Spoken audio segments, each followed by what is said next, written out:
আসসালামু আলাইকুম। গতকালকে আমরা এই পুকুরটার কচুরি সাফ করে রাত্রে মোটর লাগাইছিলাম। তারপরের দিন সকালবেলা থেকে মাছ ধরছি। এই যে মাছ ধরার এক পর্যায়ে প্রায় অর্ধেক হয়ে গেছে মাছ ধরা আমাদের। ভোরে 9টা-10টার দিকে নামছি মাছ ধরতে। কেউ মাছ ধরছে, কেউ আবার মাছ উপরে উঠে মাছ আলাদা করছে, মাছ পরিষ্কার করছে। এই যে শিং মাছের অবস্থা, সব বড় বড় সাইজের শিং পাইছি। আলহামদুলিল্লাহ অনেক শিং পাইছি। এই যে কই মাছ,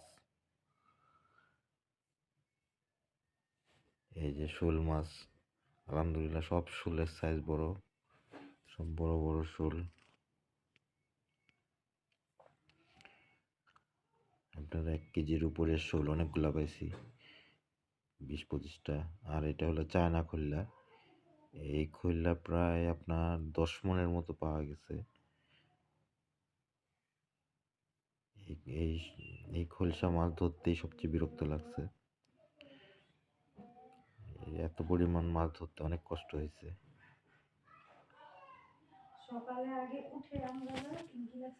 আর এগুলো হলো আপনার টাকি মাছ, বড় বড় সাইতান টাকি বলে আমাদের এদিকে।